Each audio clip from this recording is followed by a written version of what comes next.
कहानी इसी बहाने। लेखिका मालती जोशी, स्वर रंजना पुरोहित। अरे तुम अभी तक तैयार नहीं हुई? इन्होंने रसोई में झांककर पूछा। बच्चों के लिए कुछ बना तो दूं। वहां से लौटते लौटते 8 साढ़े 8 हो जाता है। गनीमत है कि बच्चे हाथ से लेकर खा लेते हैं। हमारे साथ उन लोगों की भी परेड हो रही है।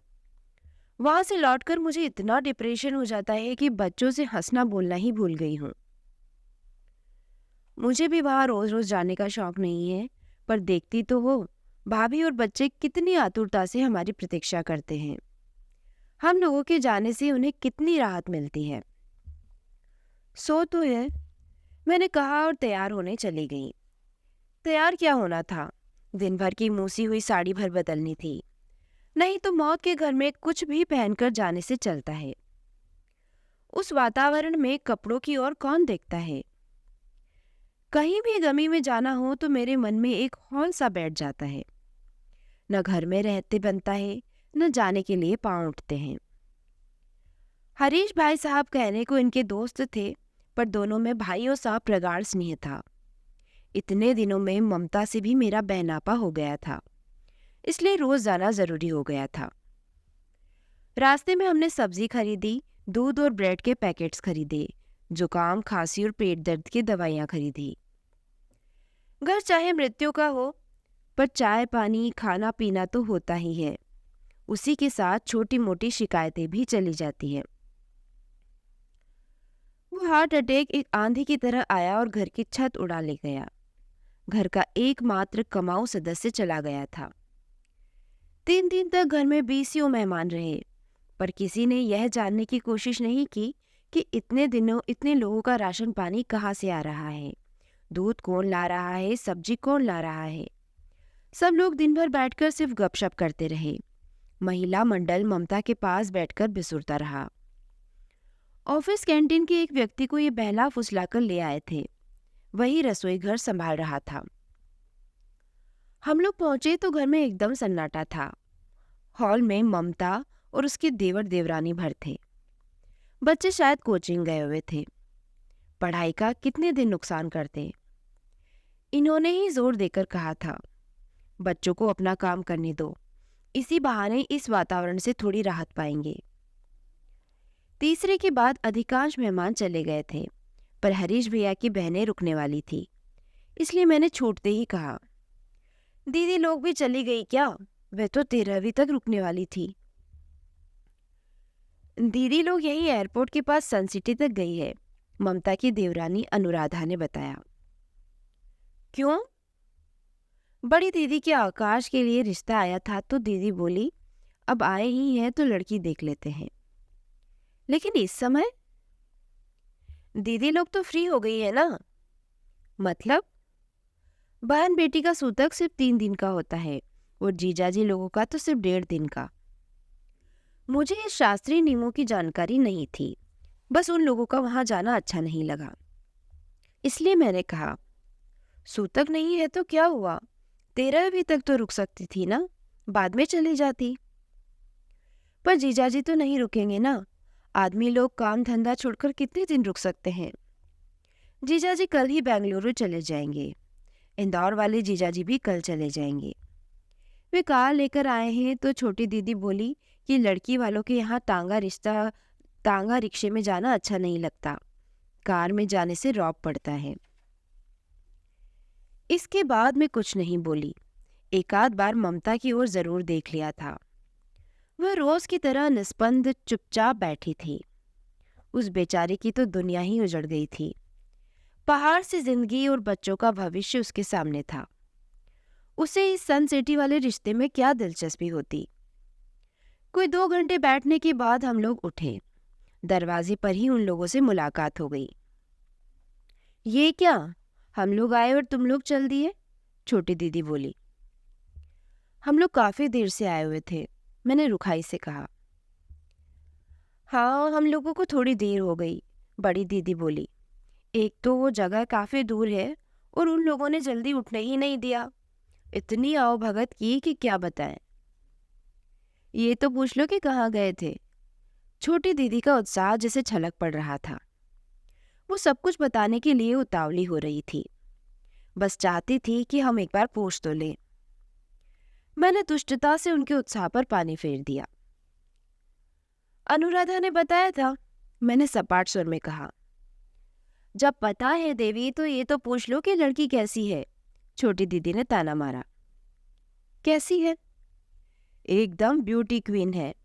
दीदी के पूरे खानदान में इतनी सुंदर बहू अब तक नहीं आई है।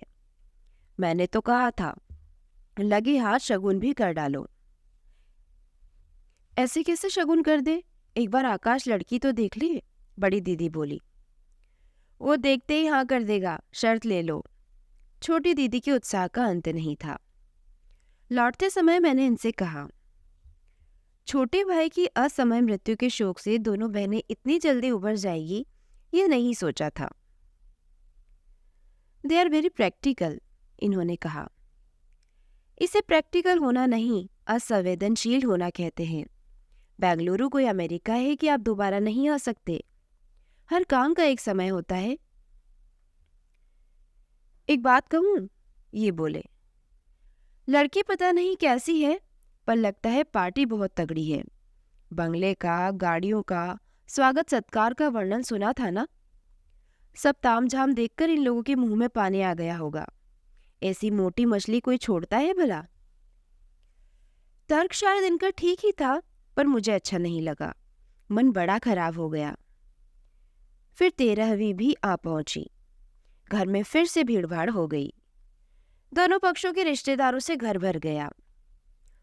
उस दिन मैं मेहमानों की हुजूम में परिचित चेहरे तलाशने की कोशिश कर रही थी कि एक सुदर्शन नौजवान ने आकर मेरे पैर छू लिए। खुश रहो बेटा, पर मैं तुम्हें पहचान नहीं पाई।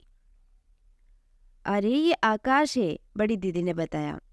फिर फुसफुसाकर बोली, मैंने इसे बुला लिया था, इसी बहाने लड़की भी देख लेगा। हाँ, इससे अच्छा बहाना और क्या हो सकता है। वही तो, दीदी ने मेरे व्यंग की धज्जियां उड़ाते हुए कहा। ममता भी खुश हो जाएगी कि मामा का लाडला 13वीं पर आ गया है। ममता के पास खुश होने के लिए कुछ बचा ही नहीं है सिवाय इसके। 15वें दिन भजन संध्या का आयोजन था। मैंने राहत की सांस लेते हुए कहा, बस इसके बाद रोज रोज आने की जरूरत नहीं होगी ना। मुझे तो जाना पड़ेगा, भाभी की पेंशन का काम करवाना है, अनुकंपा नियुक्ति की अर्जी लगवानी है। उसके भाई भाभी लिवाने के लिए आए हुए हैं।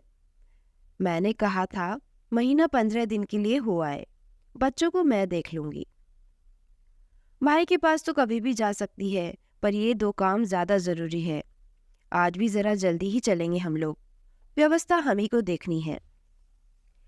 शाम को पहुंची तो अनुराधा कहीं दिखाई नहीं दी। ननद भौजाई पार्लर गई है, ममता की भाभी ने बताया। ये मात्र खबर नहीं थी, उसमें व्यंग्य का पुट भी था। बेचारी अनुराधा 15 दिन बाद घर से निकली थी, तो उस क्षण को सार्थक कर रही थी। भजन संध्या के लिए एक मंडली बुलाई गई थी। 1 घंटा गाने के बाद उन्होंने एक ब्रेक ले लिया। बोले, आप लोगों में से किसी को गाना हो तो स्वागत है। एक कन्या ने बड़ी ना नुक्कड़ के बाद गाना शुरू किया। छोटी दीदी ने कान में फुसफुसाकर कहा, इसे ध्यान से सुनना और फिर किचन में आ जाना, कॉफी बनानी है। लड़की ठीक ही गा रही थी।